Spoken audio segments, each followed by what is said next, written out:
kepada Ustaz, silakan secara hormat. Wabillahi taufiq wal hidayah. Wassalamualaikum warahmatullahi wabarakatuh. Waalaikumsalam warahmatullahi. Bismillahirrahmanirrahim. Assalamualaikum warahmatullahi wabarakatuh.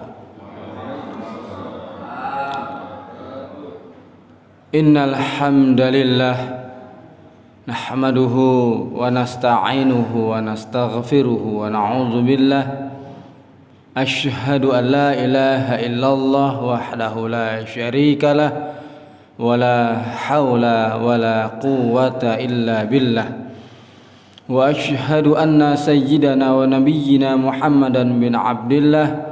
Allahumma shalli wa sallim wa barik ala Muhammadin wa ala alihi wa sahbihi wa mawalah. Amma ba'du. Rabbi shrah li sadri wa yassir li amri wa hlul 'uqdatam min lisani yafqahu qawli. Wa qala Allah ta'ala fi kitabil karim, a'udzu billahi minasy syaithanir rajim, ya ayyuhalladzina amanu udkhulu fis silmi kaffah wa la tattabi'u khutuwatis syaitan innahu lakum aduwwum mubin. Shadaqallahul azim wa shadaqar rasulul karim wa nahnu ala zalika minasy syahidin wasyakirin walhamdulillahi rabbil alamin. Ma'asyiral hadirin jamaah subuh, Bapak Ibu yang dimuliakan Allah dan yang berhati mulia, mudah-mudahan senantiasa Allah Subhanahu wa ta'ala menganugerahkan kita kekuatan iman dan takwa kepadanya, menganugerahkan kita kekuatan dari segala lini kehidupan kita, kuat fisik kita, kuat pemikiran ilmu kita, kuat ekonomi kita, kuat rumah tangga kita, dan kuat semua yang ada pada diri kita. Insya Allah dengan kekuatan itu Allah yang maha kuat memberikan kekuatan kita hingga selamat masuk ke dalam surga. Amin ya rabbal alamin. Salawat bertangkaikan salam keharibaan junjungan alam Nabi besar Muhammad sallallahu alaihi wasallam yang telah membawa kita dari alam kegelapan menuju kepada alam yang terang menderang, yang penuh dengan Islam dan keimanan. Karena itu di bulan Rabiul Awal, di bulan lahirnya Nabi kita Muhammad SAW, maulidnya Nabi kita Muhammad SAW, senantiasa kita berselawat kepadanya, kepada keluarganya, kepada para sahabatnya, kepada para pengikutnya. Dan insya Allah ketika nanti juga di akhirat kelak, di mana kita mengharapkan syafaat Nabi Muhammad, maka secara otomatis lewat amal sunnah dan sholawat kita, Nabi pun menyapa kita, ya ummati ta'ali, ya ummati, kemari wahai umatku, datanglah kita, dituntunlah kita menuju ke suatu alam yang namanya di sana disebut alam al-haud. Ada telaganya, ada air di mana kita akan meminumnya dan kita akan selamat melewati titian sirat dengan cepat, secepat kilat, dan kita akan masuk bersamanya di dalam surga Jannatun Naim. Amin ya rabbal alamin. Ma'asyiral hadirin jamaah subuh, Bapak Ibu saudara sekalian yang dimuliakan Allah dan yang berhati mulia. Kita lanjutkan kajian subuh kita di Ahad keempat biasanya bersama saya Izhar Safawi. Kita akan membacakan beberapa hadis-hadis Nabi Muhammad SAW terkait tentang beberapa hal tentang jenazah di dalam kitab hadis Bulughul Maram min Adillatil Ahkam. Mudah-mudahan apa-apa yang kita baca, apa-apa yang kita fahami hari ini, yang pertama akan menjadikan kita kuat iman kita, kita bertambah iman kita, kemudian kita semakin takut kepada Allah dan kita semakin bertakwa dengan 5 jalannya. Yang pertama, kita akan muahadatullah, kita akan semakin ingat akan janji kita kepada Allah. Yang kedua, kita akan muraqabatullah, kita akan semakin dekat dengan Allah. Dan yang ketiga, kita akan muaqab, kita akan mengiqab, muaqabah. Kalau ada kesalahan kita hukum diri kita sebelum Allah nanti menghukum kita. Yang keempat, kita akan mujahadah, kita akan sungguh-sungguh dalam hidup ini untuk meraih keridhaan Allah Subhanahu wa taala, untuk serius menjalani kehidupan ini. Karena hakikatnya hidup itu singkat, antara azan dengan solat. Hidup kita diazankan, mati kita disolatkan. Karena itulah kita mengingat akan akhir kehidupan kita, yaitu kematian. Dan terakhir kita akan muhasabah, introspeksi diri kita. Bapak Ibu jamaah subuh yang dimuliakan Allah Subhanahu wa taala.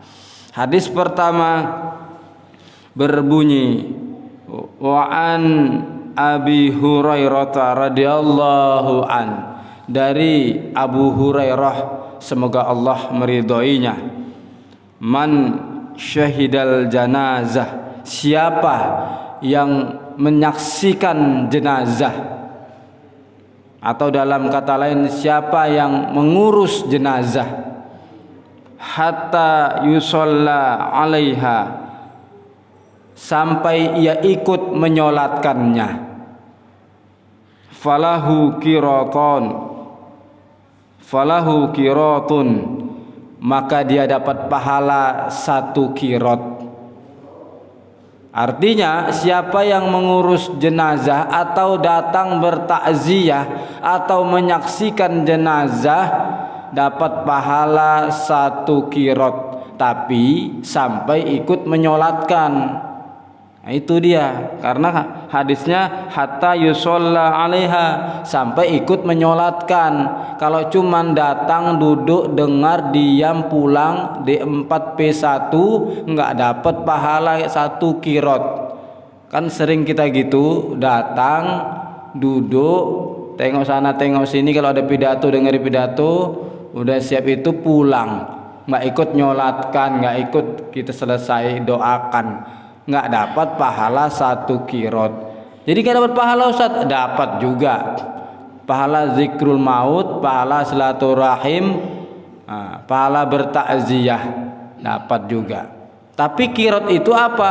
Qirat itu ibarat bukit atau gunung, segitu besar pahalanya, baru sampai menyolatkan. Hadis selanjutnya, hadis sambungannya, wa man syahidaha, siapa yang menyaksikan juga, hatta tudfana, sampai ikut menguburkan, mengantarkan ke perkuburannya, sampai ikut menguburkan, sampai siap mentalkinkan, falahu qiratoni, dapat pahala 2 qirat. Nah, dapat pahala 2 qirat berarti 2 gunung, 2 bukit dapat pahalanya. Tak nampak pahalanya, memang pahala itu nggak nampak. Kalau nampak nanti kita akan semakin sombong. Dosa juga nggak nampak. Kalau nampak nanti bengkak-bengkak mata kita, kaki kita, kepala kita, badan kita, karena dosa itu menyiksa. Bapak Ibu yang dimuliakan Allah Subhanahu wa taala. Qila wa mal qiratan ya Rasulullah, apa itu 2 qirat ya Rasulullah?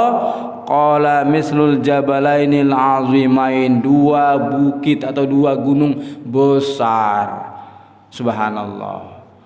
Bapak Ibu yang dimuliakan Allah Subhanahu wa taala.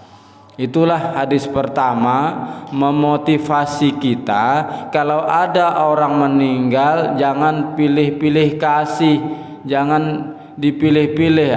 Ini kan orang biasa-biasa saja, nggak terkenal. Ini kan orang miskin, nggak pala kali lah, nggak penting-penting kali. Orang baru pun dia, nggak anggota STM pun dia. Alah, siapa sih dia itu, nggak datang, nggak begitu. Karena apa? Karena hadirnya kita fadilahnya besar. Mislul jabalainil azimain, seperti dua gunung yang besar. Jadi gak usah pilih-pilih, doakan juga. Itu hadis pertama. Hadis yang kedua, Rasulullah SAW bersabda di hadis selanjutnya, wa an ummi Atiyah radhiyallahu anha, dari Ummu Atiyah, semoga Allah meridhoinya, qalat, ia berkata, nuhina, dulu kami dilarang, nuhina, anit tiba'il janaiz, dari mengikutin atau mengiringi, walam yu'zam alaina, sekarang kami disuruh. Nah, jadi ini perempuan. Maksudnya apa? Bahwa sesungguhnya kalau perempuan mau ikut ke perkuburan itu dibolehkan, tapi tanda kutip ada syarat-syaratnya, bukan hanya sekedar ikut ke perkuburan. Di hadis selanjutnya dijelaskan, wa an Abi Sa'idin radhiyallahu an, dari Abu Sa'id semoga Allah meridhoinya, anna Rasulullah sallallahu alaihi wasallam, bahwa Rasulullah sallallahu alaihi wasallam qala, bersabda, Iza ra'aitumul janazah faqumu, apabila engkau melihat jenazah maka berdirilah. Faman tabi'aha, maka barang siapa mengikutinya, fala yajlis hatta tudu'a, maka jangan duduk sebelum diletakkan. Nah, Bapak Ibu jamaah subuh yang dimuliakan Allah Subhanahu wa taala, karena sesungguhnya banyak hal-hal yang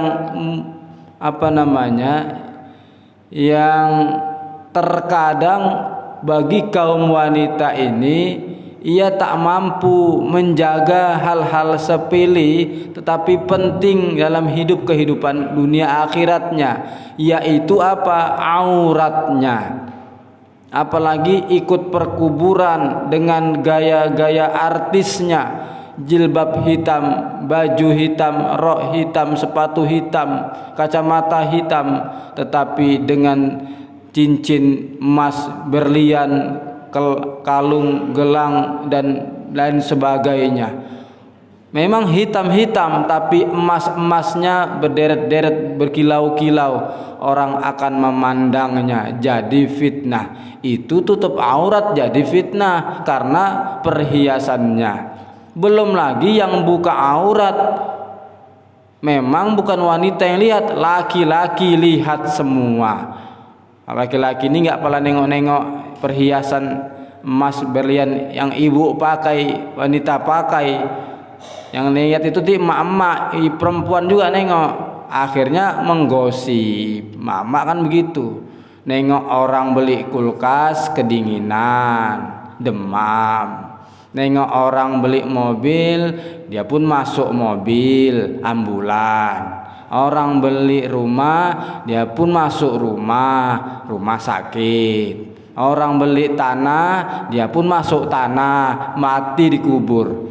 Kan begitu biasanya kalau emak-emak nengok orang tengok tuh bang, itu siapa itu sama suaminya, oh dia dimuliakan kali, dibelikan emas. Tengok ke perkuburan aja dia pakai emas berlian bang, masa abang cuman belikan aku cincin apa nih, berapa gram nih, udah nggak laku bang.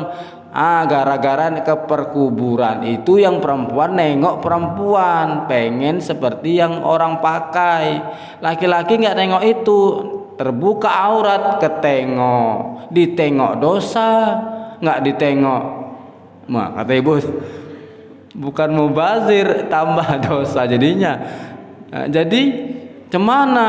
Karenanya bahaya kalau keluar rumah itu buka aurat, ke perkuburan apalagi. Dalam satu kitab dijelaskan, ibu-ibu sekalian yang dimuliakan Allah, seorang wanita yang membuka auratnya, yang auratnya dilihat oleh laki-laki yang bukan muhrimnya, ia akan menarik 4 laki-laki masuk ke dalam neraka bersamanya. Siapa laki-laki yang ditarik yang masuk ke dalam neraka karena auratnya? Yang pertama, suaminya. Suaminya soleh, rajin ibadah, tapi istrinya buka aurat, terseret-seret masuk ke dalam neraka. Siapa yang kedua? Ayahnya. Anaknya buka aurat keluar-keluar, tapi ayahnya rajin sholat, keseret-seret juga. Siapa lagi yang ketiga? Abang atau adik laki-lakinya, saudara laki-lakinya, bagus sudah, tapi karena kakak atau adik perempuannya dibiarkan buka aurat, terseret-seret juga. Siapa lagi yang keempat? Anak laki-lakinya, ibunya buka aurat, anak laki-lakinya terseret juga. Capek kami laki-laki ini, udah bagus-bagus kami sholat, terseret. Begitulah laki-laki repotnya, capeknya, sedihnya. Kalau ibu enak, ibu rajin ngaji, tutup aurat, rajin sholat. Suaminya nggak rajin sholat, nggak ibadah, bejat suaminya, tetap ibu berkesempatan masuk surga. Karena laki-laki imam, pemimpin, bertanggung jawab, ibu yang dipimpin. Enaklah ibu nih. Makanya itulah kemudian tolong kami laki-laki ini, selamatkan kami. Jangan gara-gara sejengkal rambut terurai kami nggak jadi masuk surga. Nauzubillah. Bapak Ibu jamaah subuh yang dimuliakan Allah Subhanahu wa taala. Kok sampai ke sana lah pembahasan kita ya. Tadi tentang jenazah tadi nih. Nah, artinya ke perkuburan hati-hati aurat ibu-ibu. Jangan terbuka. Bagus tak usah ke sana kalau memang jadi fitnah. Dan hadis yang selanjutnya ini tadi, apabila engkau melihat jenazah, ada lewat jenazah ambulan minimal, tinunut, kita disunahkan berdiri. Apalagi kalau nampak jelas-jelas dipikul jenazahnya, disunahkan berdiri. Ucapkan inna lillahi wa inna ilaihi raji'un.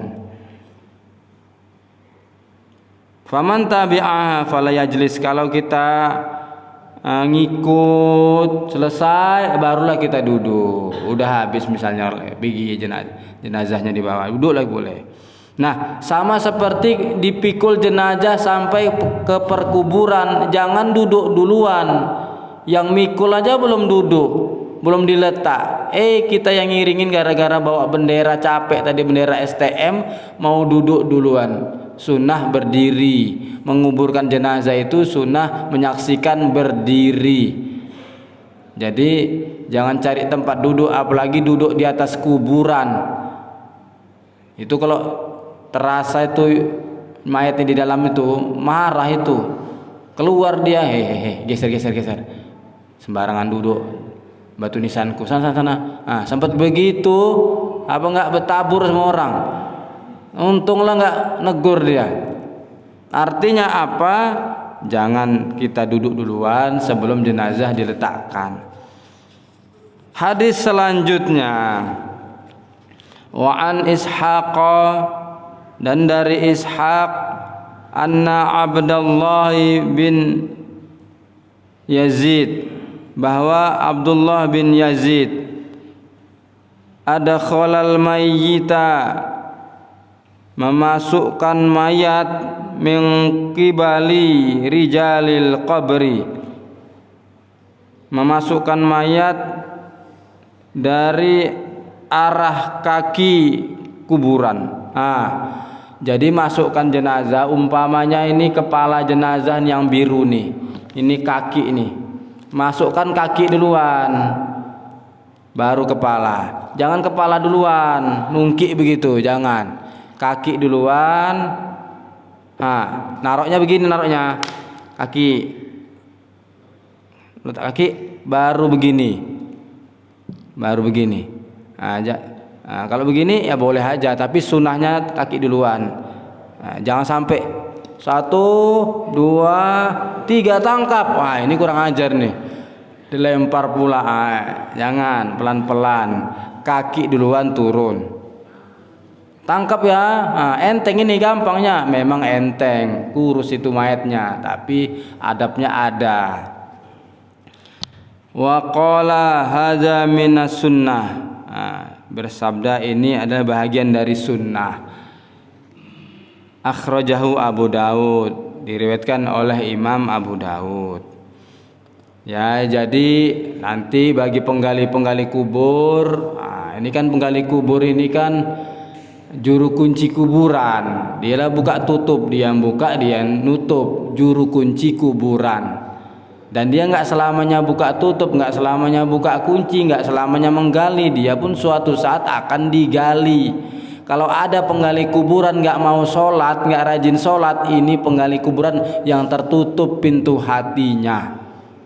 Kalau ada penggali kuburan yang sering menggali kubur, menguburkan orang, tapi tak sholat juga, ini tertutup pintu hatinya. Sudah disaksikan kok nggak tobat-tobat. Ada di mana? Di sana ada begitu. Kalau soal menggali kubur, kuat badannya, ngatur kiri-kiri, turunkan sikit, dia pun tahu, bacaannya pun dia hafal, tapi tak sholat, sayang sekali.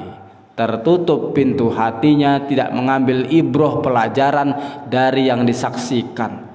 Kita kan begitu hidup ini. Apa yang kita dengar, apa yang kita lihat, apa yang kita saksikan, harusnya ambil pelajaran. Apa yang kita alami, apa yang kita rasakan, harusnya kita jadi jadi peningkatan kebaikan, bukan mundur dari segala kejadian-kejadian itu.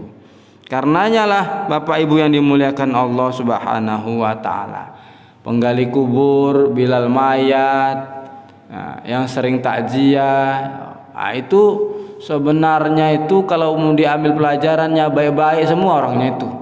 Yang rajin tahlil itu biasanya orang baik-baik semua itu. Tapi mohon maaf lahir batin, aneh bin ajaib, rajin tahlil, tapi tahlil ngejar nasi berkat. Sholat maghrib tidak, sholat isya tidak. Ada gitu kan? Ada.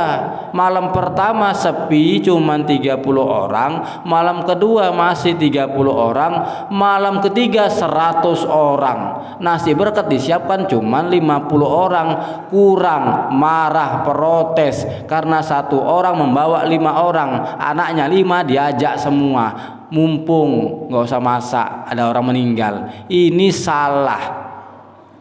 Rame-rame berbondong-bondong tapi tak sholat, aneh. Hidupnya di sebelah masjid, tak pernah ke masjid, tak pernah sholat, ketika meninggal minta disolati di masjid. Ini pun aneh. Orang pengurus masjid mau nolak, nanti marah keluarga. Mau ditolak kata ketua STM, kasihlah, dia kan anggota STM. Rasa-rasanya ketika ditanya sama Bilal tuh, kaifa tashhaduna fi hadzal mayit khair, bagaimana mayit ini apakah baik?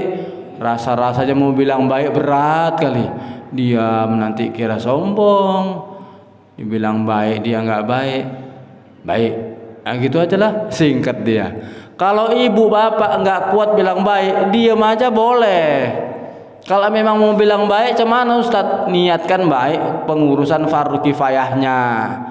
Karena nggak sanggup bilang baik, apalagi kalau ada utang sama kita. Masih ada utang udah apa pula baik. Alah tahu kali aku kayak mananya dia kayak waktu hidup tuh tahu kali.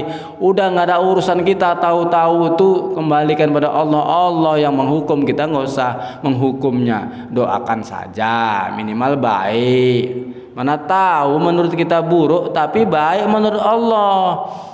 Kan orang sering memandang dari penampilan. Oh ini ustadz ini ada jenggotnya nih sunnah Nabi ini masuk surga. Belum tentu. Kalau cerita jenggot, kambing pun berjenggot. Oh mantap ustadz ini ya, keningnya hitam rajin sujud. Masalah hitam kening, orang Papua itu hitam semua badannya.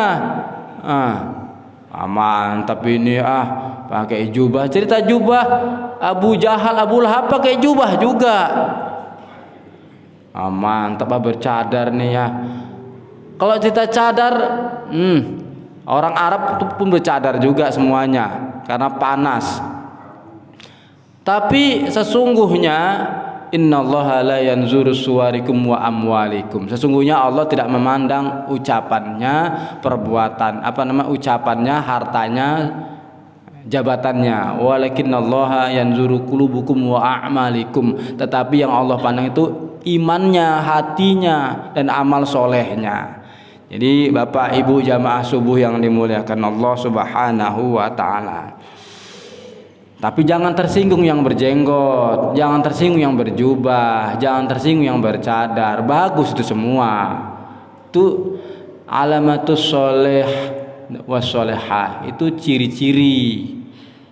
Ustadz saya mau sholat lah, tapi nggak ada peci, boleh? Boleh. Ustadz saya mau sholat nah, tapi nggak ada mukena, boleh? Nggak boleh. Jadi ada yang boleh dan tidak boleh, ada yang rukun, ada yang sunnah.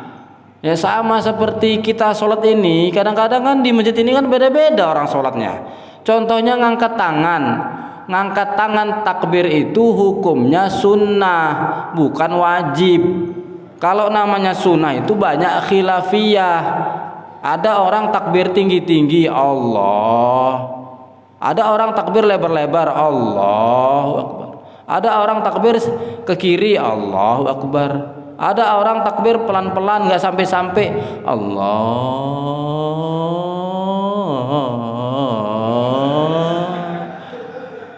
Gigi satu.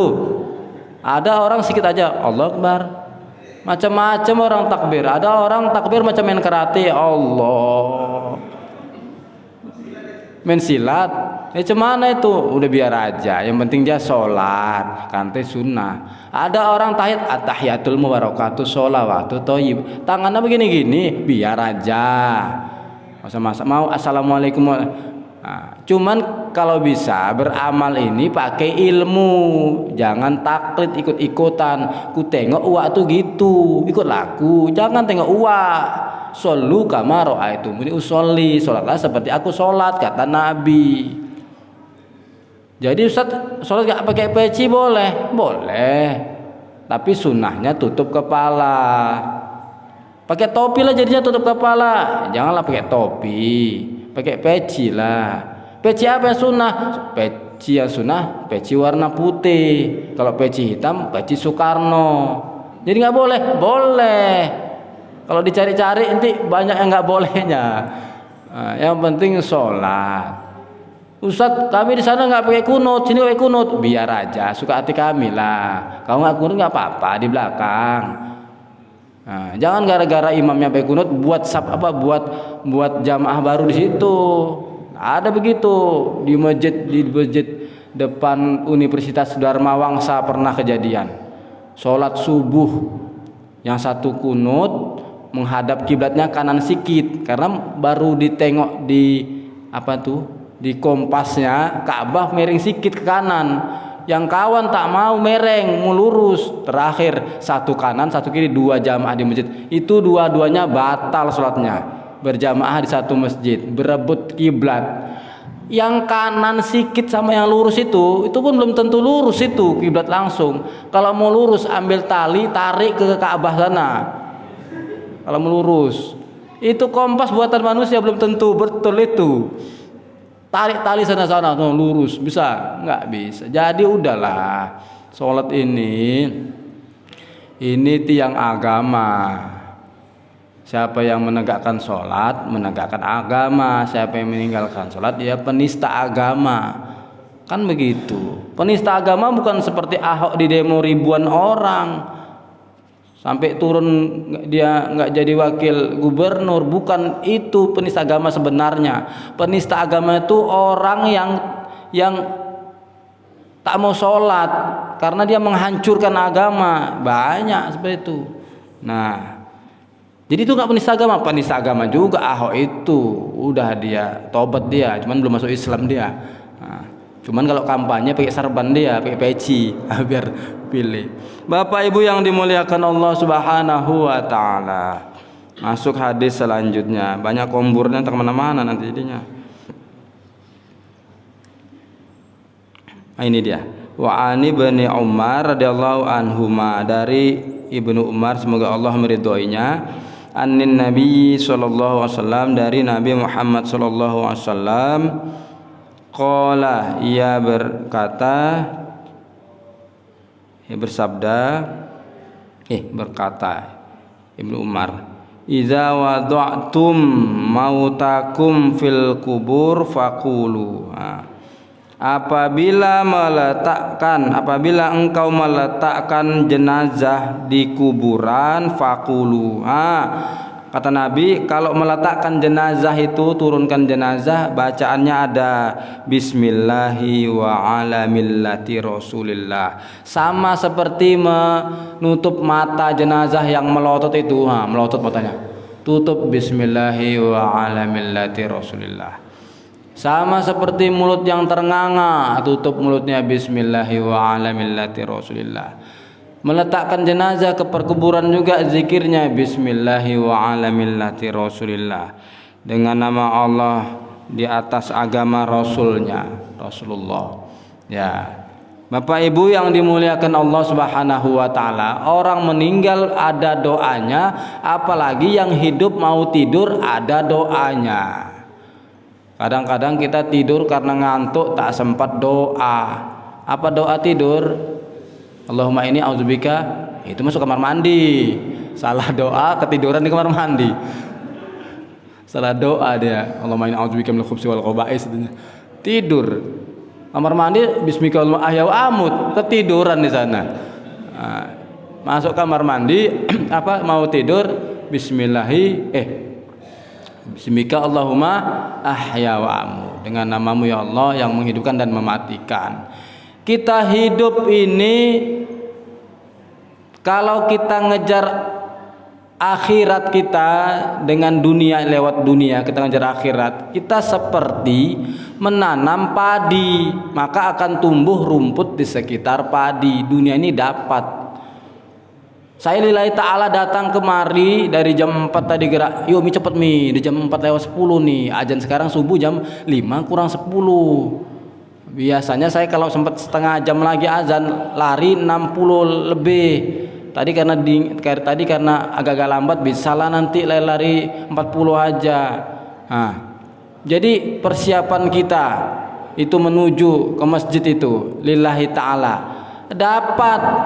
Dapat nih di shooting saya, dapat minum. Cuman mohon maaf para bapak BKM masjid, saya agak sedikit ngusulkan. Masukan saja ini, jangan tersinggung. Lain kali kalau menyediakan minuman yang merek ini jangan dipajang di sini, nanti tershooting sama orang media sosial, dikomentari, karena produk ini produk mereka. Atau dibuka ini labelnya, atau dituang dulu airnya. Nggak usah pakai ini, dituang dulu gitu, karena nanti jadi perbincangan Masjid As-Salam. Ini mereknya merek apa nih? Nggak usah dibilang lah. Merek itu kan banyak minuman yang islami. Yang produk Islam kan banyak juga. Biar ekonomi Islam ini bangkit. ini sama seperti kita membangkitkan ekonomi mereka. Mohon maaf ya, jangan tersinggung. Memang kayak gitulah, namanya kesempatan dalam mengingatkan. Memang airnya sama rasanya. Coba teslah dulu. Bismillahirrahmanirrahim.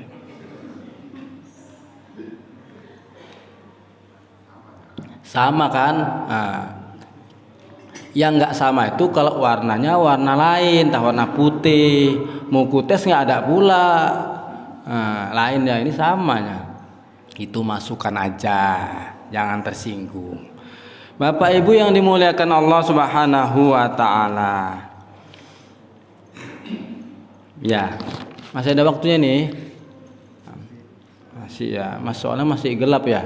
Nah, tunggu terang lah, jam 2 udah siap. Ya Allah. Satu lagi lah, sedikit lagi lah. Wa an Aisyah radhiyallahu anha, dari Aisyah semoga Allah meridhoinya. Anna Rasulullah sallallahu alaihi wasallam, bahwa Rasulullah sallallahu alaihi wasallam bersabda, kasru azmi, mematahkan tulang, al-mayyiti, seorang mayat, kakasrihi hayya, seperti ia menghabiskan kehidupan. Jadi fil ismi itu berdosa ya. Misalnya begini, jenazahnya kecelakaan atau jenazahnya sakit, tangannya kaku begini aja, nggak sempat bisa diletakkan. Setelah diurut-urut, dizikir-zikirkan, nggak mau diletak. Nanti kalau dimandikan payah Ustadz, kalau dikapankan payah, banyak makan kain, ya cemana? Akhirnya sama Bilalnya, sama keluarganya main mudah saja, krutak, patah tangannya, sengkleh lah begini tangannya. Nah begini udah enak letakannya, memang enak matakannya, rapuh tapi berdosa. Nah, cobalah kita dipatahkan itu nanti, kan sakit itu. Memang dia nggak merasa aduh, nggak ada aduh memang, tapi sesungguhnya itu berdosa. Menyaksikan orang meninggal walaupun tak merasakan sakit, tetap hati-hati, mandikannya pelan-pelan. Misalnya ini jenazah berbaring, itu sejengkal aja tuh batas antara gayung sama badannya, sejengkal itu. Misalnya ini gayung sejengkal gini aja, mana boleh ngambil air, nggak boleh kuat-kuat, air lemparannya nggak boleh, apalagi mematahkan. Sama seperti Ustadz, ini gigi emas nih Pak Ustadz, nggak bisa dibuka pula ya, sayang kali ya. Kata Ustadz nggak boleh, itu udah bagian tubuhnya, karena nggak bisa dilepas, rukhsah, dispensasi, dimaafkan. Tapi sayang, gigi emas 5 gram loh, bisa beli kereta Beat ini. Ambil pahat, ambil tang, ambil martil di toko-toko gigi uak itu di situ, keletak-keletok, nggak boleh, menyakitkan. Jadi menjaga jugalah kita. Bapak Ibu yang dimuliakan Allah Subhanahu wa taala, intinya kalau ada keluarga kita meninggal dunia, lebih bagus itu memang keluarganya lah yang mandikan, mengurus jenazahnya. Karena dia pakai kasih sayang, lemah lembut.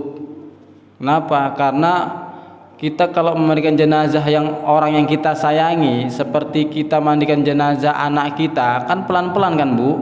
Awas sampunya jatuh ke mata, awas sabunnya ngenain mata, gosoknya pelan-pelan. Kalau anak kita masih bayi itu kan pelan-pelan. Begitu juga lah kalau kita ngurus jenazah keluarga kita. Makanya Bilal jenazah pun jangan main ngegas aja. Ini satu hari 3 orang meninggal nih, mau cepat nih.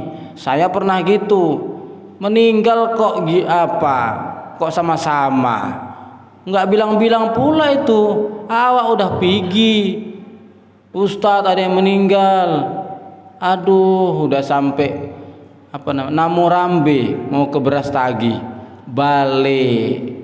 Yang meninggal lagi 2 sekaligus ngantri.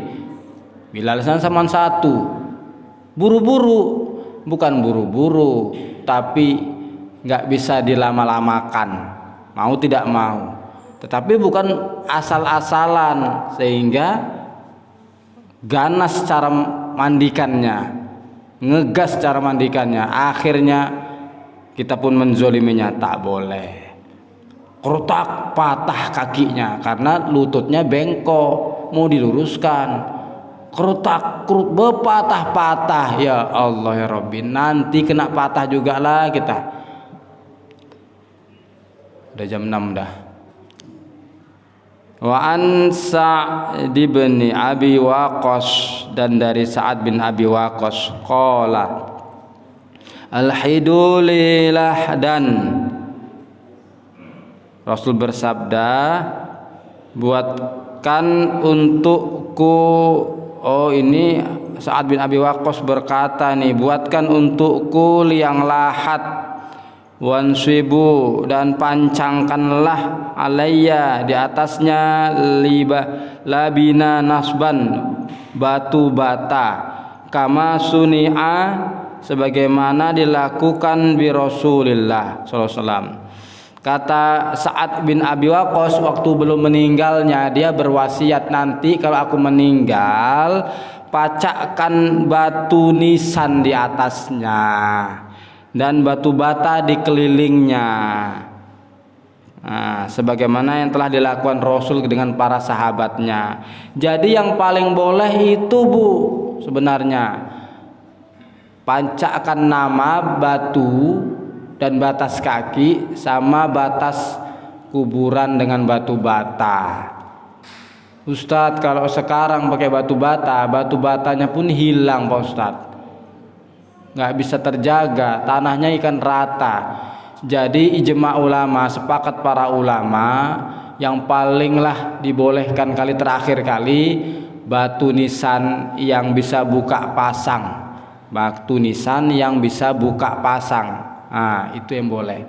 Jadi yang tidak boleh itu sebenarnya yang dibangun-bangun, di semen, dicor, dikasih dinding, dikasih asbes, dikasih atap, dikasih seng, dikasih TV, dikasih kulkas, dikasih AC. Nah, ini mau ngapain, ini lengkap-lengkap kali. Nah, jadi cuman Ustadz udah terbangun, ya sudahlah, udah terbangun. Nah, ke depan nggak perlu membangun-bangun mewah-mewah. Ini kuburan muslim, bukan kuburan agama lain. Jadi yang paling boleh batu nisan yang buka pasang itu. Tahu Ibu kan? Nah, ada nampak kayak gitu kan? Nah, itulah supaya tidak lari kemana-mana. Karena kuburan ini kalau nggak dibatasi nanti dicongkel orang lagi, ditimpah-timpah orang. Pantang nggak ada namanya, nggak nampak orang, dibuat lagi. Orang kita mau takziah, manalah jenazah di kuburan orang tuaku, nggak nampak lagi, begitu. Jadi nggak boleh ditimpah, boleh, tapi batasnya bukan langsung masih itu. Itu kalau sudah kondisinya nggak ada tanah lagi. Kedua, kondisinya ini keluarga. Terus kondisinya yang dibolehkan, kalau umur kuburan sudah di atas 10 tahun. Kalau sudah di atas 10 tahun itu sudah nggak ada lagi rangka-rangkanya. Tapi ada juga sampai 20 tahun pun sekali dibuka masih pakai baju masih pakai kain kafan dia. Subhanallah, masih wangi. Berarti dia itu mendapatkan nikmat kubur. Takutnya kita baru sekali masuk langsung babak belur. Dapat azab kubur, na'udzubillah, summa na'udzubillah. Terima kasih. Saya kira saya cukupkan. Kita lanjutkan akan datang di hadis-hadis akan datang terkait jenazah. Mudah-mudahan bermanfaat, mudah-mudahan berguna. Ini hadisnya belum selesai, sedikit lagi nih, satu lagi yang tadi tuh. Walil Baihaqi an Jabir, dari Baihaqi nahu seumpamanya, wazada ditambahkan, warufi'a ditinggikan, qabruhu kuburannya, anil ardi sejengkal di atas tanah, di atas bumi, qadasibri, satu jengkal di atas. Itulah, kasih gundukan sedikit. Itulah ya. Wallahu a'lam bishawab. Terima kasih atas segala perhatian, mohon maaf atas segala kekurangan. Nasrun minallah fathun qarib wa basyiril mu'minin billahi taufiq wal hidayah wa ridha wal inayah. Assalamualaikum warahmatullahi wabarakatuh.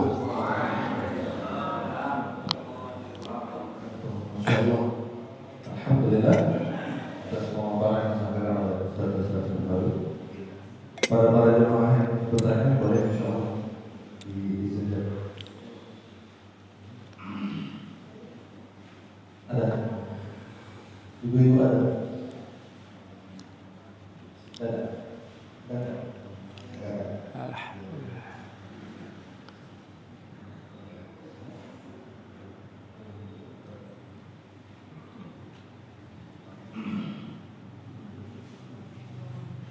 Bagaimana adab ketika bertakziah Ramadan Ustaz?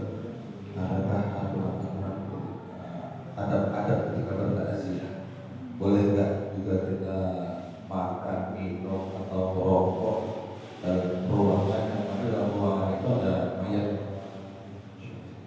Baik, nah, pertanyaan bagus. Ini pertanyaan bukan untuk yang bertanya saja, untuk kita semua. Jadi Bapak Ibu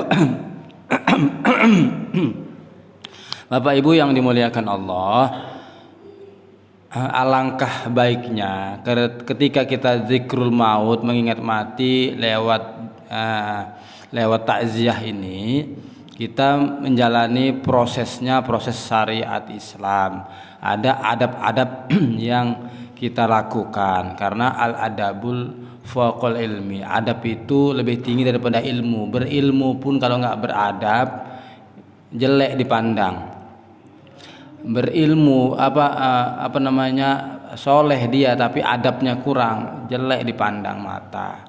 Karena itu dalam bertakziah kita bukan melihat yang sudah meninggalnya saja, tetapi kita melihat adab-adab dalam situasi itu orang memandang kita. Jadi bagaimana dan caranya dan adab-adabnya dalam bertakziah Ustadz? Adab-adab bertakziah yang perlu kita ketahui. Pertama, kita datang itu sebelum dimandikan dengan berpakaian menutup aurat, dengan pakaian yang sopan. Kemudian kita datang datang dalam keadaan kita bukan menunjukkan kesenangan, tapi berbelasungkawa, wajah berduka cita. Jangan datang ketawa-ketawa, hahaha, ini kurang ajar, tak beradab ini. Orang meninggal dia ketawa, tapi wajah-wajah sedih. Kemudian hadir, ucap salam, assalamualaikum, dia berjabat tangan ke jamaah takziah, laki-laki maupun perempuan. Adabnya itu juga dalam duduknya tidak boleh berikhtilat, bercampur baur. Makanya ibu-ibu ini sering milih masuk ke dalam, ya kan? Bapak-bapak pilih di luar. Tapi bukan berarti masuk ke dalam itu tumpuk ruangnya, berkumpul emak-emak, tak bisa ibu-ibu masuk. Karena adab takziah selanjutnya setelah datang berjabat tangan dan saling sapa, senyum, salam, senyum, sapa, sopan santun, ukhuwah Islamiyah itu kan. Nah, adab-adabnya sebelum duduk kita di kursi yang disediakan, adabnya, sunnahnya melihat jenazah dulu. Bukan duduk dulu sebenarnya, melihat jenazah dulu. Mana jenazahnya, berbaringlah jenazahnya. Boleh duduk, boleh di depan jenazah. Ngapain? Mendoakan. Sebelum mendoakan ngapain Ustaz? Kalau dia tertutup umpamanya, tertutuplah begini jenazahnya. Sunnah melihat wajahnya. Buka, terbuka matanya, sunnah kita bantu menutup matanya. Bismillahi wa ala millati Rasulillah. Masih terbuka mulutnya, sunnah rapatkan mulutnya. nggak bisa rapat, ikatkan ke atas pakai selendang, luruskan kakinya, letakkan tangannya, diperhatikan betul. Ingat ya ibu-ibu, kalau jenazah laki-laki maupun perempuan masih berbaring orang bertakziah, jangan coba-coba dibukain bajunya sampai ada ditelanjangi di situ. Haram itu membuka aurat jenazah. Buka baju nanti di kamar mandi. Ini dibukai dah telanjang, orang mau lihat dulu. Astagfirullah. Terlihat auratnya, berdosa. Karena adab takziah setelah salam-salam tadi dia melihat jenazah, sudah dilihat berdoa, Allahumma ighfir lahu atau Allahumma ighfir laha. Sudah berdoa, kalau ada di sekitar keluarganya tadi ahli musibahnya, datangin. Ngapain? Beri nasihat kesabaran. Sabar ya, orang tuamu ini penghuni surga.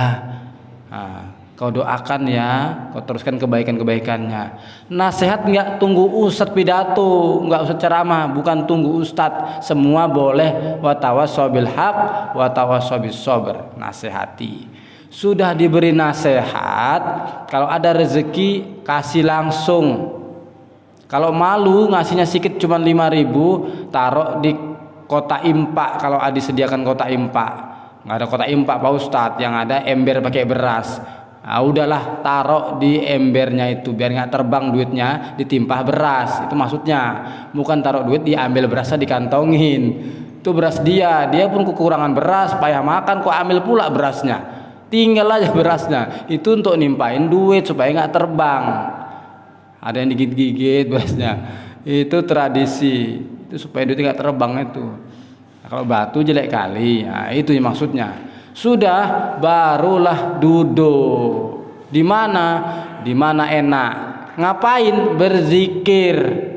Jangan lakukan hal-hal yang mubazir, apalagi hal-hal yang mubah dan hal-hal yang makruh, apalagi yang haram.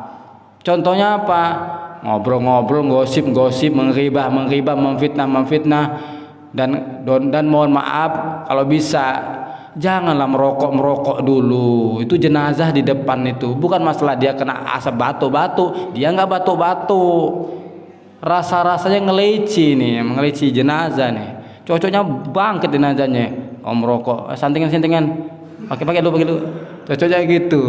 Janganlah begitu. Nah, jadi jangan merokok, jangan buka-buka aurat, jangan ketawa-ketawa, nangis meratapnya nggak boleh, apalagi ketawa. Tengok dibuka, hahaha, ketawa dia, rupanya giginya boneng, diketawai mayatnya, kurang ajar. Nah, jadi adab-adabnya dijaga, karena kondisi saat itu kondisi saat berbelasungkawa, sedang berduka, jagalah. Yang pidato pun tengoklah, ini pidato kematian, jangan ngelucu, mentang-mentang ustadz kondang lucu kan nggak pantas. Ya, ini kondisinya orang sedih, nasihati kesabaran gitu, ambil pelajaran. Jadi adab-adab itu, lihat situasinya. Saya tak bisa ustadz kalau tak merokok, tak ganteng rasanya, tak jantan saya ngerokok. Cuman lah, kalau mau merokok geser dulu, carilah tempat-tempat sepi, jangan di depan jenazah. Ya kan di luar, nggak nampak mayatnya, nggak nampak mayat, tapi boleh jadi di sekitar itu ada yang nggak bisa kena asap. Kayak aku nih nggak bisa kena asap, aku nih langsung pindah, jangan tersinggung ya. Pindah langsung, bukan benci nggak, bukan sama orangnya, benci sama asapnya itu. Nah, ada orang nggak tahan asap, apalagi emak ini langsung cerewet, matikan rokok kau bang, berani kalau kita matikan, ditepuk kita nanti payah. Laki-laki kalau ngelarang laki-laki one day ininya. Makanya kalau ada perjudian yang demon emak cocoknya, jangan laki-laki nanti diserang sama orang itu. Nah, begitu. Wallahu a'lam bishawab. Saya kembalikan. Terima kasih. Boleh yang lain? Mana ada yang mau bertanya? Kembali. Belakang kan? Ada. Bagus Pak.